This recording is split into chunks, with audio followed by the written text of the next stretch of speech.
Hey, what's up? It's Jake from Numis DevOps, and we're going to finish this section by writing a custom iterator. So now we have all the tools to appreciate how you can write your own custom iterator, and we're first going to define an iterable and an iterator. So an iterable is an object that's said to be iterable if it's capable of returning its members one at a time. So lists, tuples, strings, dictionaries are all iterables. Custom objects that define either of the like underscore underscore iter like that, or like get item would also be methods that would be iterable. So if it has that, then you're good to go. If you're writing your own classes and you want them to be iterable, you'd have to also include those methods. So the values or arguments passed would know how that was supposed to be done. So an iterator, on the other hand, is an object that's said to be an iterator if it represents a stream of data. So a custom iterator is required to provide an implementation for the iter method and returns the object itself. So an implementation of the next method that returns the next item of the data stream until the stream is exhausted, at which point all successive calls to next simply raise the stop iteration exception. So built-in functions such as iter, next are all mapped to the iter next methods on an object behind the scenes. So if you're doing like next, like this, that's actually calling that, right? So let's take a look at this by writing an iterator that returns all the odd characters from a string first and then the even ones. So we've done stuff like this with code, just returning odd numbers and even numbers. But this is a much this is an interesting way to do it. So we're going to make a class called odd even, and in this class, define. Let's do an init self data, and we will say self.data equals data, and we'll say self.indexes equals a list in range 0 and the length of data, comma 2, plus the list in range 1, comma length data, comma 2. All right, then we're going to define our iter, and we'll do self, and we'll just say return self. Return yourself. All right, and then we're going to define our next method and also pass self, and we'll just say if self.indexes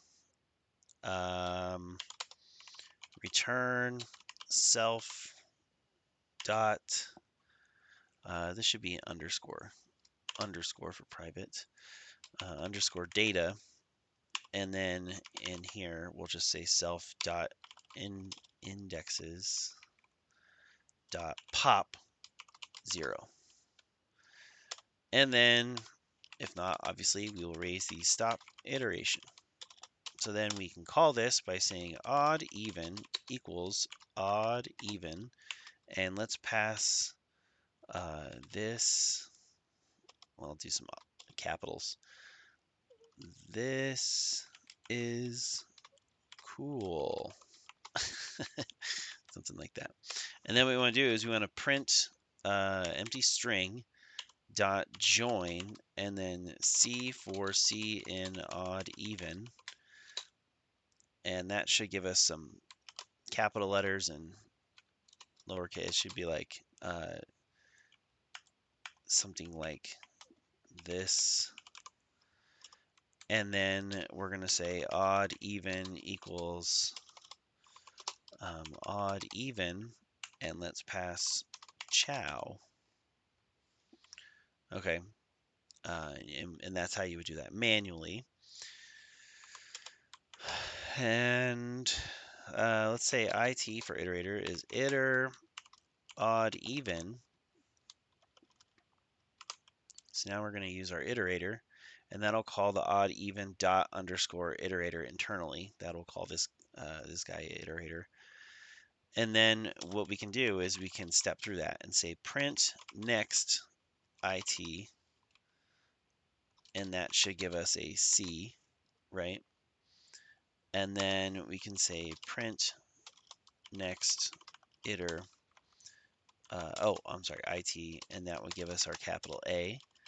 Print next IT. Oops, next IT, and that should give us our I. And then print next IT, which should give us our O.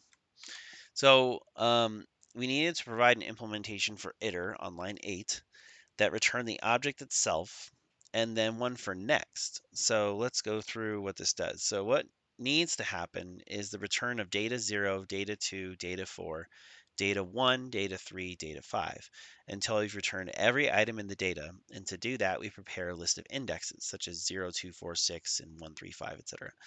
And while there's at least an element in it, we pop the first one out and return the element from the data that is at that position, thereby achieving our goal.